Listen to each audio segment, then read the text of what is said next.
Cutting Edge Consciousness with Freeman Michaels and Barnet Bain. Thought-provoking discussions and bold ideas from the edge of possibility. Hey, good moment. This is Barnet Bain, and I'm here with Sandy Stewart. It's good to see you, San. Before we go any further, I do want to remind our listeners that this broadcast and podcast is made possible with support from Hierophant Publishing and Insight Events USA, producers of books and events for body, mind, and spirit. And we are always grateful to them. I hope you will be grateful to them too. So, well, I'm here. I'm a little flustered, but I made it. Good morning. Why are you flustered? A good moment, Spence. Why am I flustered? How much time do you have? Take a breath. I'm a little flustered. Well, let me thread back. I'll thread back. So it began last night. We were driving home from an event, and I was talking to you, San. And for our listeners, this isn't like I'm just springing this on her for the first time. So just cut me some slack, please. We covered this. But just for your benefit, I'm going to give you a little background. We were coming home, and I was talking, and then you were on your cell phone. And I was speaking and texting. You were texting on your cell phone, and I didn't hear any response or any acknowledgement that I had been heard. And so it triggered something in me. And I realized that what it triggered had nothing whatsoever to do. The response in me was disproportionate to the moment. So what was being triggered in me was some ghost of my past suddenly tore up the stairs from the basement of basements and was very, very active in my life. So I wanted to bring that up. I wanted to talk about those kinds of things today, because the more that I pay attention to it, the more it is apparent to me that if there was to be a little bell that went off, a little tinkled every single time I was triggered and interrupted in the flow and triggered, it wouldn't be the occasional tingle. It would just be a constant, incessant clanging. So before we introduced our guest, who I know is going to have lots and lots of goodies to share with us about this, anything that you want to add to that, Sandy? Do you want to acquit yourself of anything? Well, the only thing I want to add in my defense is I'm still not sure if I was texting before you started speaking, and therefore you were actually interrupting me, or if this is going to be and I'm not sure. I'm saying I'm not sure because I was busy texting, so I wasn't really paying attention to you. Yeah. So I'm not sure how the events happened. But the good thing is that we were in two cars, and so Barnet freaked out on me and went crazy and told me I didn't hear him and I don't pay any attention, and that... Did you have to share that part? Yeah, and it was really good because you were saying stuff like, you're a dog. You would listen to a dog, but you won't listen to me. Well, I don't think I would listen to a dog. But anyway, so the good thing was we got to... That's why our dog was so much closer with me than he was with you. So the good thing was that we were in one car driving, but then we had left my car someplace. So I got out of the car and got in my car.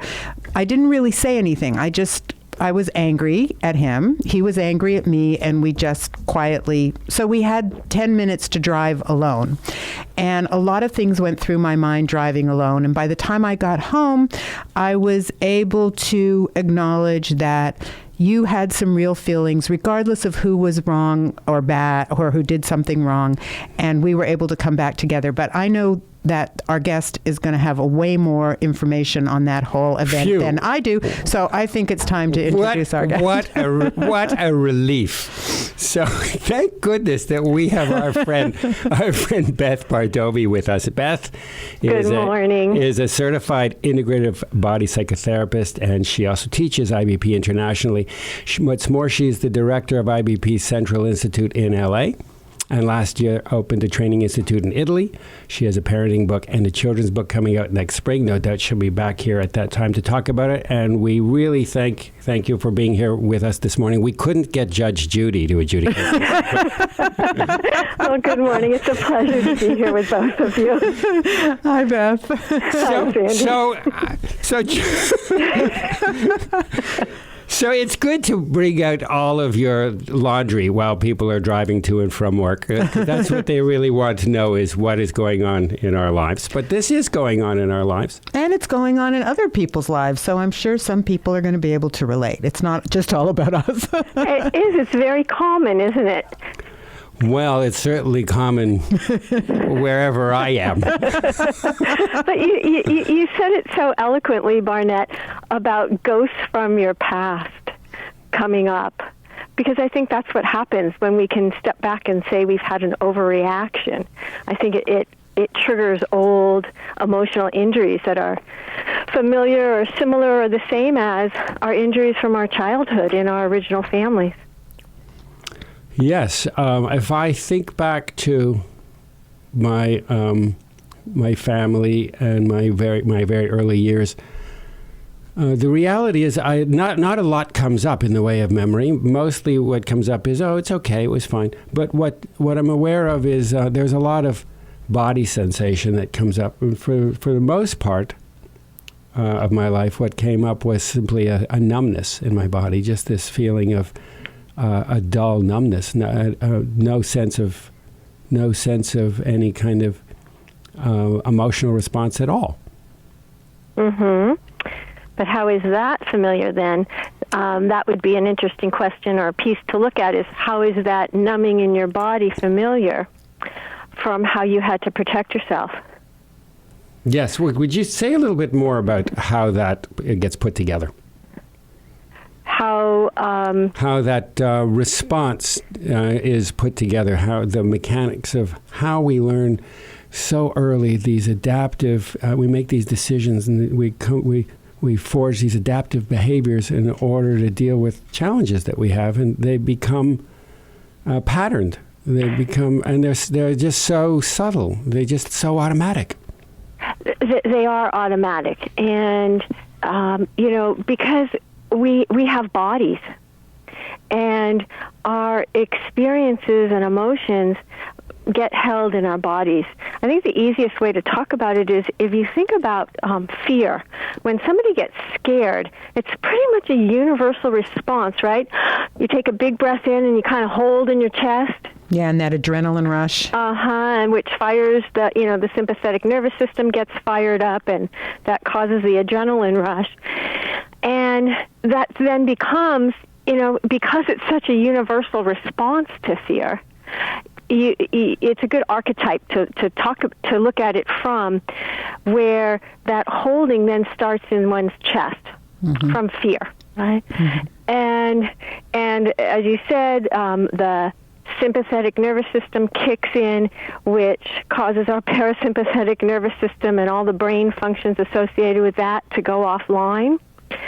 And we lose the ability in that moment to really make sense and assess, because our bodies are wired from generations ago, because our responses, some of them get set up by what we receive from our parents and what their parents received or didn't receive from their parents, and so on back through the generations. And that sympathetic nervous system, fight or flight, was really a survival mechanism, hundreds of years ago. Yeah. If a wild animal entered the cave, they weren't assessing what to do. They just, knew they needed to flee. So those patterns from childhood of there's no such thing as a perfect parent. Even in the best of parenting, nobody can parent and meet somebody else's needs 24 hours a day, 7 days a week. So we all have some kinds of injuries from our childhood, big or small, but they get wired in. And they can be very, very subtle. They can be very, very small. They can be for the most part, perceived injuries. Somebody's not paying attention to me. I'm in my crib and my mother's texting. Mm-hmm. Your mother well, didn't. if there was a mother who, even if she was physically able, to be there and be present, if she wasn't really present, if she was distracted, that baby will sense the distraction and then make a decision about it. Now, just to be a champion for all of the mothers out there. Nobody's doing it. We're not saying that anybody's necessarily doing anything wrong. I just in the course of loving to the best of one's abilities, there's no possible way that you can meet every need and every whim and every perceived desire of another person. You just can't. You can't, and it's not about bad parenting. Mm-hmm. When people come from the best of intentions, we still can't do it and be there for someone else exactly when they might need us. So I guess the good news might be, Barnett and Beth, but this is directed at Barnett and our I'm looking over my shoulder. Is there Barnett in the room? Well, so Spence, this is for you. You said that in the past you would just go numb, and Beth asked how that was similar, and so you got in touch with the fact that you would have to go numb to protect yourself back then because of things that were going on in your life at the time. So your pattern became to go numb. Yeah. And because of the personal work you do on yourself and you grow and it's developmental, you now recognize that you used to go numb and you're much more in your body and in touch with your emotions. So instead of going numb, you just freaked out. Okay. So I think that's progress, right, Beth? Honey, is that the psychological term? Yeah, that's a psychological term. Okay. I don't think I can say the psychological term on air, so that will be the psychological term. You can on cable. But truly, I think that is progress, because now at least you're feeling the feeling that you never let yourself feel back then. Is that right, Beth? Well, yes and yes, it's a different reaction. So yes, and we don't all move through those developmental growth stages very gracefully. Yeah. So I'm lurching through. You're lurching through. Instead of going numb, which is one side of it, and just to kind of probably go away, to come out with the anger, there's still that hurt little guy underneath. Yeah. That doesn't fully get acknowledged. So it's kind of like if, you have a clock that has a pendulum, and one side was going numb and the other side now comes out in, anger and screaming and yelling. You still have to get back underneath, or one does, to that little guy inside who didn't get some needs met or had a very good reason for going numb in the first place and couldn't express his feelings. Okay, so I have a question. So I was aware that was happening because the words you were using and the sound of your voice kind of sounded a little infantile. The moment I bring up dogs, I'm usually 10. Yeah. So Sandy, can I jump in with one clarifying point here? That when we have a reaction that we can step back and say is an overreaction, that's the clue that it's tapping back into old injuries. Right. So, and I think, that's kind of what you're trying to say, I think, or what you were starting to go to. So I just want to clarify that for listeners, that that's a really good piece of information to be able to have about oneself, because our themes and our patterns, we play them out. Yep. In all different areas. But if you keep going underneath, you see that the themes are pretty common or pretty similar. Right. So that's a good clarification, because I was very aware that it was an overreaction. Another way to handle it would have been to say, I just said something to you, or let me know when you're finished texting and we can have the conversation, or something like that. Or and what he wanted me to say was, I'm texting right now, but I didn't say anything, so he felt unheard. But the overreaction to what was going on I could really tell that there was somebody else in the room. So when I got in the car and I had time to be by myself, I was aware of the me that was really pissed off, because that's where I go to. Like, this just isn't fair. He's calling me out on something he does all the time, and I went through all that stuff. And but by the time she brought out a list.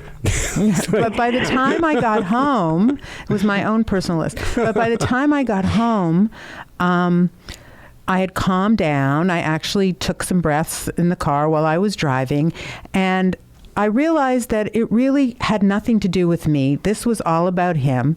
And unfortunately, everything has to do with us right now, because we have to put the clutch in and take a break. Okay, and I'll tell the rest of the story when we come back. So we're going to come right back after we hear from the butcher, the baker, and the candlestick maker. We'll be right back with Beth Bardovi and Sandy Stewart.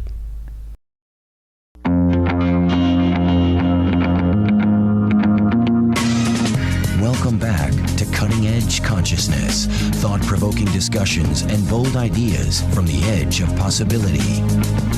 Thank you all for sticking with us. We're back. It's a crowded room here. There's me. There's about 30 of myself at different ages, going all the way back to the womb. And Sandy Stewart and our guest, Beth Bardovi. So before I keep pounding the desk, and it's not good, right? Is it, Spence? No, not Spence good. like when you do that. Everybody shakes their head. I will not pound.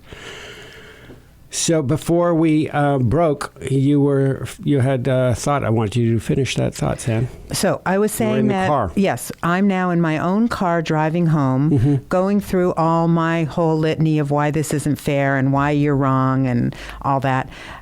But by the time I got home, I actually felt I got in touch with the fact that this was an overreaction. It wasn't about me. I got in the car feeling like you were telling me I was bad and wrong, but it wasn't really about me. It was really 100% about you, and that I really love you, and I understand that other things might have been going on. It might have had to do with where we were before we got in the car and what was going on at the event we attended, possibly. I don't know. But I got to the point where I was feeling loving, and I walked in and I said, I understand that was very uncomfortable and hurtful for you, and I'm sorry, and I will try to be a more communicative when I'm texting and let you know that I need a moment or whatever. And that felt good, and I didn't really need to process or work it out with him. But my question is there a part of myself that was giving myself away by not expressing how I felt, or did I just take care of myself and move to a place where I didn't have to overreact? What a great question. So from what you're telling me, it sounds like because you took the space. It was, probably perfectly timed that you needed to get into a separate car that gave you the space so that you could disengage from the behaviors that you were both engaging in that caused more pain and injuries and wounds to an existing relationship. And you were able to get through your own anger and your own feelings and come back to a place of understanding, what I would call self-attunement. And when one can get to that place of really being attuned, in line with oneself, you came from your heart when you said, I'm sorry, because it was genuine. And you're not holding on to resentment. So those are signs that you didn't necessarily need to have to say your side, because you got clear on it for yourself. And I think it's an important piece in relationships is to know that we don't have to kind of vomit all over our partner in that attempt to be heard. And, when somebody can speak their truth, it takes that interaction to such a different level. And one of the things when you were talking before the break that I thought was really interesting was it sounded like to me that you both wanted the same thing from each other. And that was really just to let each other know what was going on and where you were. Can you say more about that? Well, you said that Barnett wanted to know, that you weren't listening to him, that you were preoccupied, whether you had started in that, and he started talking, you could have just said, I'm in the middle of texting.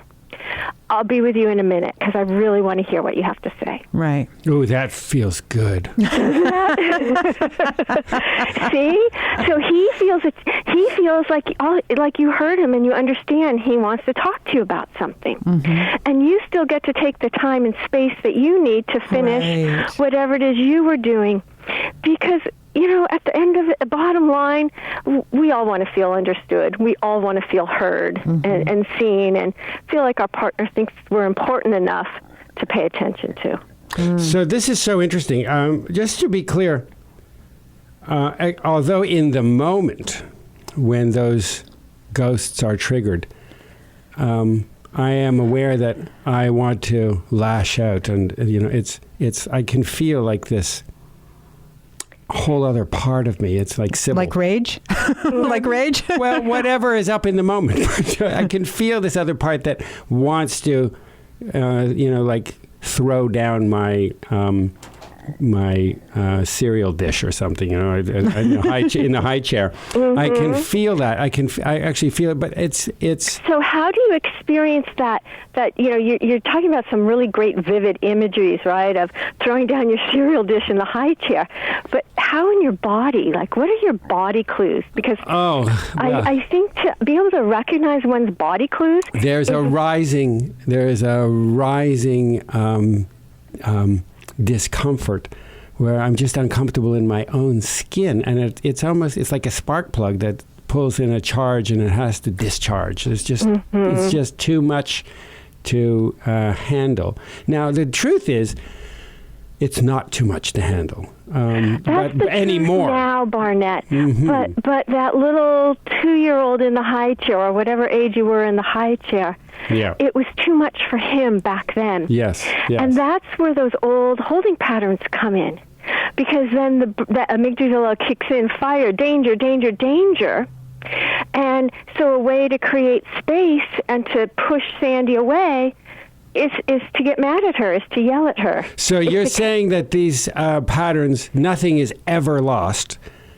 No. Nothing is ever lost, and what we pretend is a moment in time is locked in our energy forever until it is handled, until we handle it.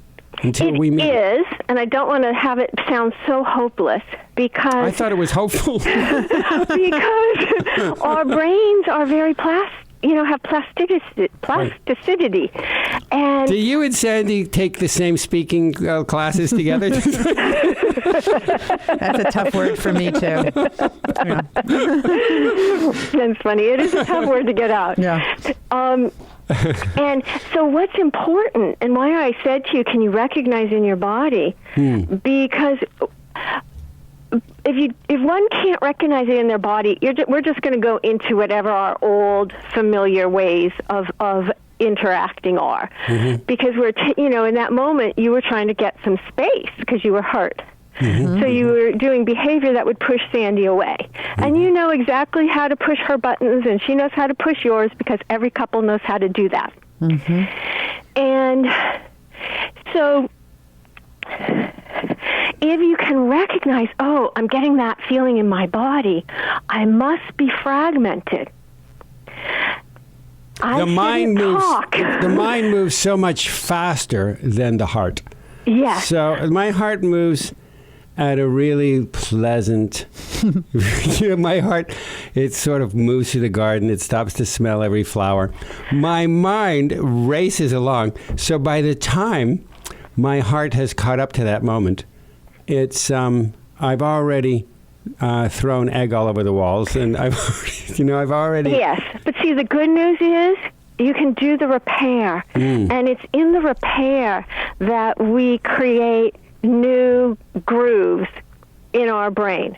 All the research is pointing to this now, the latest brain research. Mm-hmm. And so it's being able to do the different, and kind of feeding the different, right? What we feed grows.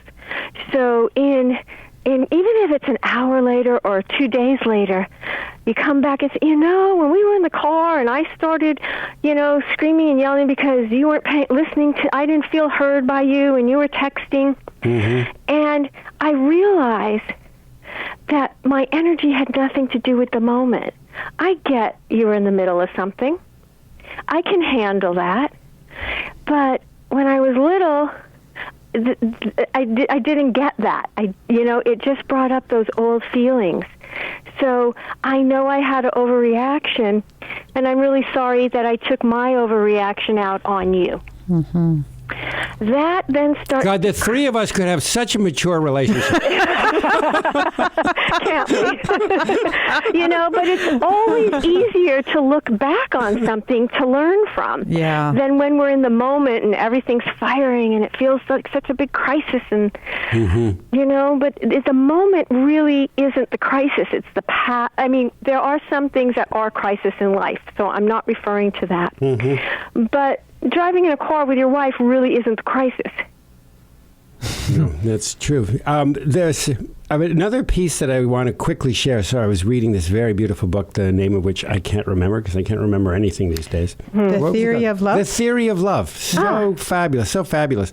And they so beautifully lay out the three brains, the reptilian brain, the fight or flight brain, the limbic emotional attunement brain, and the neocortical brain, the executive function, the logic and reason piece. Mm-hmm. And so now I'm so aware of what part of my brain I'm operating out of. I am increasingly aware of which brain is functioning. Although by the time I'm aware, again, as I said, by the time the limbic brain is aware of what's going on with the fight or flight brain, I've already eaten or been eaten. Yes, and the fact that you're starting to get this awareness and you can start being a witness for yourself, that's where our awareness comes from. It's that ability to kind of be in and shuttle in and be present, but kind of shuttle up a little bit and be able to see ourselves as well. Mm-hmm. Because it's from that place. That's the piece that kind of goes offline when when it fires danger, the amygdala fires, and when we can kind of take that breath. Take 3 breaths in those moments, because taking the breath starts to change the holding pattern. Say a little bit more about the relationship of breath to the body and these holding patterns. So if we go back to that fear, most people experience that in one's chest. There's a tightening that happens in there, right? When we take that, we stop breathing. So if we take a big breath, it moves your chest. Mm-hmm. So at the very simplest level, 3 breaths, and your chest moves 3 times, you're interrupting the holding pattern. So, which is really the second step in creating change and different. The first is to identify. So you've already identified it. You can use the breath to actually interrupt it. And then you get to that place where you can say to yourself, I can tolerate these feelings. Right? That's the containment piece. And then, if any damage has been done, then, there's that repair, the healing. And if it's all on your own, it's kind of like what Sandy was doing in the car. She was able to separate it out.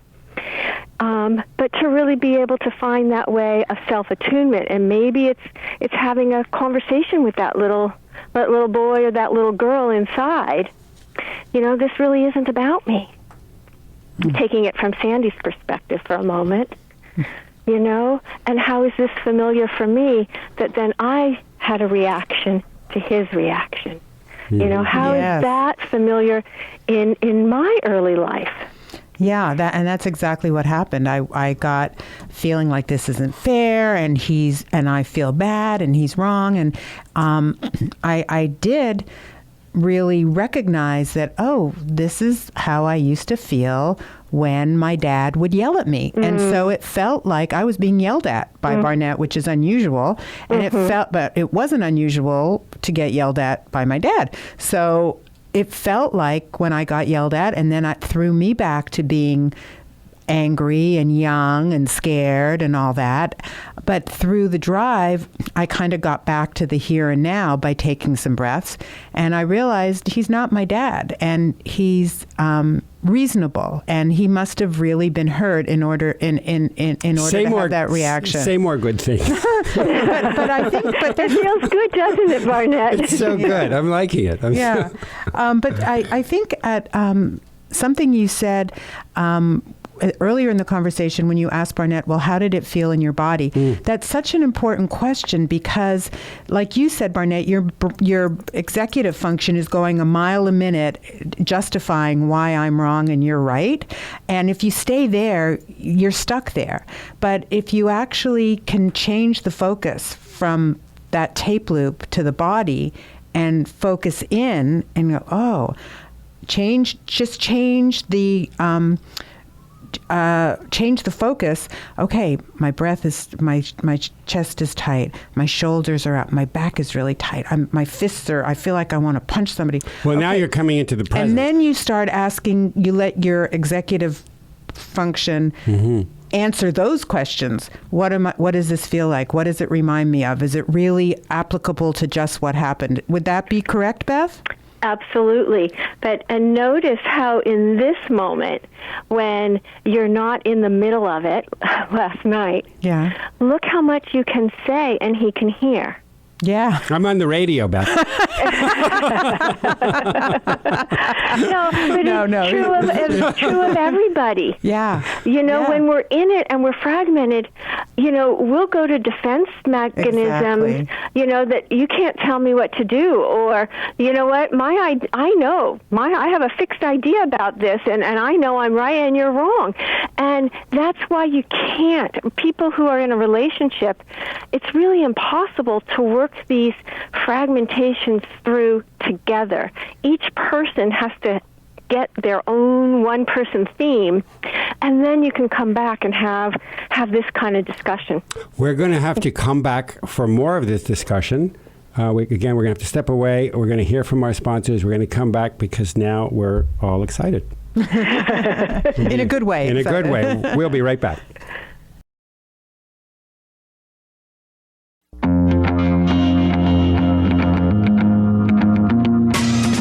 Welcome back to Cutting Edge Consciousness, thought-provoking discussions and bold ideas from the edge of possibility. We're back. I know there's lots of people right now sitting in their cars outside their offices, and we'll put you out of suspense. The marriage is really good. We're going to stay together so you can go up. You don't have to be late for work. And we're going to come back to something you started to say, San. Well, yes. Something that I'm aware of that's very different for me. This is really different. In the past in our relationship, if that would have happened, I would have been driving home frantic, feeling like you were mad at me and I had to make it okay for you, and really, really in a state of panic because you were upset and now I had to make it okay so that I could be safe. But instead, what I'm aware of this time... Callous indifference. No, not callous indifference. Was that I had had a really, really wonderful evening before this happened. Yeah. We were at a conference. Our daughter and I were speaking. We were speaking about some triggering kinds of things that had to do with our relationship, but it was a beautiful That's evening. all we ever do is talk about our relationship. No, it was a beautiful, beautiful evening. And driving home, I had the sense that, you got mad at me, but I'm not going to give away this great feeling that I have from the night. Beautiful. I'm not going to let what just happened ruin my evening, I'm going to hold on to this. And in a way, I was holding on to myself. I wasn't abandoning myself. I stayed with what I had, but it was this is a quite recent new awareness and experience. Beth, can you jump in on that one? Yes. So, when we get fragmented, it's kind of like when we fall apart, we do self-abandon. It's in that moment, because the original injury came from when we felt abandoned by one of our parents. But as adults, nobody can really abandon us. We can only self-abandon. Mm-hmm. Right. And it's when we self-abandon that we fall into that abyss. And that's, those feelings of, I did something wrong, he's mad at me. Because that, from just what you shared about your dad, there's the familiarity to that. Mm-hmm. And so when you can take it back to how is it familiar, you can start to see the difference between then and now. Yeah. And then you can find that attunement, that loving connection with oneself based on, oh, well, you didn't get that back then, but that's not what's going on now. Mm-hmm. Mm-hmm. In a sense, and whatever the specific words are for each person are going to be a little bit different. So you were able, like you said, to not go away and not make it be that, and not take on that old feeling that you were bad and wrong and did something wrong, which is probably a very old feeling, if that's the one that tends to come up for you. And maybe because I didn't go away ultimately, and I stayed with the joy and the good feeling that I was carrying from the evening, and I didn't abandon myself, maybe that's where the compassion came, that I was able to then, when I got back in the house, say to Barnett, I see you, and I see that was difficult for you, and I apologize that that was such an uncomfortable situation, but I wasn't giving myself up. I was able to move to compassion and see his need as separate from what I was doing wrong. Yes, but there's a little dangerous point in here. Okay. So, because you can use that, you were feeling so good from what the event was and what happened. But if you make it be about the event, then you don't get to fully own that you did something newer and more different. Yes. And it's really important to get to take full credit for the newer and the different, because that's how it gets grounded in. Yep. So I want to share with our listeners why this matters to me. Because I suspect that some of you are saying, God, this is a really, really interesting conversation, but really, it's with such small fry. And it's not about the size of the fry. I'm aware of the continuous flow of interruptions to my flow. Mm-hmm. And I think that is a general condition. I think that we're all moving forward in life with desires and dreams, and on a trajectory that feels fulfilling. And there is a constant river of interruptions to those good feelings. And sometimes they're big, and there are often these tiny, tiny little things. The smaller ones, Barnett, let us look at the bigger ones from an easier way. Exactly, yeah. And you said something, and I was going to comment on it, but then you kept talking, and I lost it. It'll come back to me.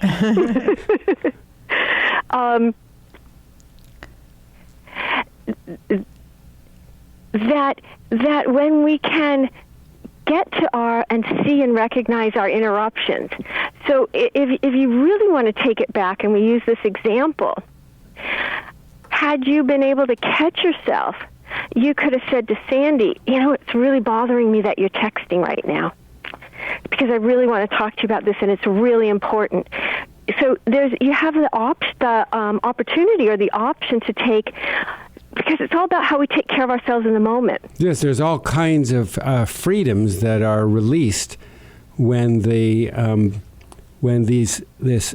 ancient boundary that defines my reaction to things. It just keeps my menu of reactions very, very small. Yeah, because it's really important for all of us to be able to take responsibility and start to recognize our own interruptions. Because Sandy's text became your interruption. I just want to drill down on that point, because that to me is the cardinal point here, that there is no interruption out there. It is always about my response to life and where I am holding certain patterns of reactivity as opposed to responsiveness. Yes, and I was commenting on it because I didn't comment on it so directly before, and that's true for all of us.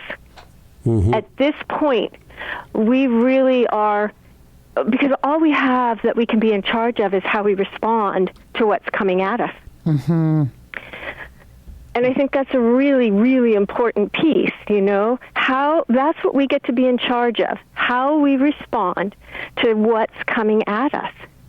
So we all have a personal responsibility in every moment to stay connected and to say ouch if we need to say ouch, or to change, say something, whatever it is that we might need to say, or just to go inside and take care of ourselves and say, I know that's really about him and he's fragmented, but I can let this one go.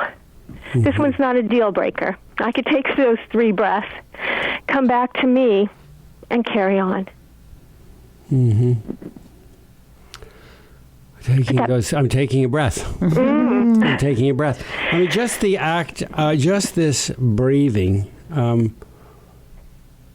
After certain patterns and behaviors and habits, even around breathing, something that seems as obvious as breathing, we develop habituated behaviors around that as well.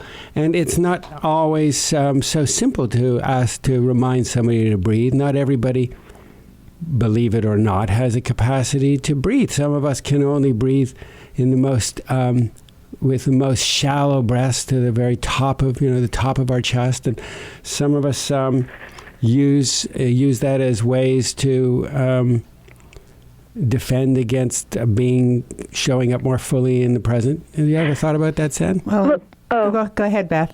I was just going to say, you'd be surprised at how many people don't pay attention to their breath. And because it's an autonomic nervous system function, and most people just breathe enough to stay alive. So, that's an interesting thing to take into one's day. It's very interesting. What happens if every hour you set a timer and you take 5 big breaths? Take 30 seconds out of your day every hour. And then just tune in to what you experience in your body. And that's how you start to gain more new awarenesses. Is there a helicopter in your... There is. I am trying to move. I'm in the middle of the Santa Monica Mountains, and I think it's a search and rescue helicopter flying over. Let me see if I can wave. Maybe they'll come down and rescue. They'll rescue us. So sorry. Okay. We've been rescued. So that's so interesting. I wonder how many of us are aware of what it is that we do pay attention to. We certainly... most of us don't pay attention, myself included, pay very little attention to my breath. My day is largely spent paying attention to what do I have to do, to all of the ways that I have been conditioned to respond to life, my job, my relationship, it's a very short menu of what we really pay attention to until we pay attention to that menu. Yeah. All this is making me think about children, because as Beth said, these reactions hark back to an ancient time when we were little and didn't have the ability to take care of ourselves in the way we do now. So I'd love to hear from you, Beth, how as parents... In 4 minutes. How as parents, any tips or any suggestions of how we can raise people that will be able to manage their, will not have to self-abandon, will be able to observe their overreactions and deal with life in a way that they can maintain more well-being. Okay, so that's a big question Right. and topic for 4 minutes. Well, you can come back. Let me do my best. You can come back, but you could just give us a taste. You know, so parents don't need to be perfect. They just need to be good enough. And studies have found that the most resilient, that children who grow into become the most resilient adults had parents who, after they had an injury, that the parents did the repair. So that's a note, it's really an important piece. It's a big piece of why I'm writing the book I'm writing, because as long as a parent can say, I had an overreaction. I walked in, I had a bad day at work, and I came home, and I saw your toys on the floor, and I yelled at you. And I really didn't mean to yell at you. I took it out, what I walked in the door with, and I took it out on you. And I'm really sorry. Yeah. And it really isn't that you left toys, and I love you, and you did not do anything wrong. It was my bad day. You can feel that, but you have to be, so to be able to do the repair, you have to be centered inside yourself. Yeah. Because children respond to energy, and they know their parents' emotional state. Some kids know the parents' emotional state better than the parents know their own emotional state. Right. Because they had to become so hyper-vigilant and focused to see, is Mom in a good mood or isn't she in a bad mood? Is she going to yell at me today or is she going to be nice to me today? And it's that inconsistency that's the hardest, where it sets kids up to be on eggshells, and then they are constantly self-abandoning, meaning that they take more of their awareness and focus it on their parent than they do on their own internal state. And that's how the one of the ways the self-abandoning loop gets set up from childhood. Yeah, that's very clear. That's very well said. Yeah. We could go on and on and on. This is a lifetime conversation. So we'll rejoin it. In the meantime, we have only a minute left, and in under a minute, is there any place that you would like to direct our listeners so that they can learn more about either you or IBP Institute? Well, Integrative Body Psychotherapy, IBP, our website is info@ibponline.org. That's the best place. I'm listed on the website. That would ibponline.org is the name of the website.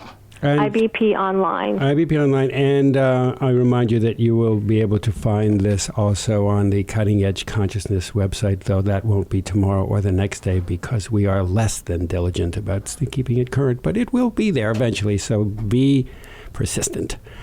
Beth, it's been wonderful having you with us today. Thank you so much. We look forward to the next time and to the next time that we see you. And listeners, likewise, thank you. Thank you again for listening in, for supporting the program, for supporting Insight Events USA and Hierophant Publishing. And until next time, good moment.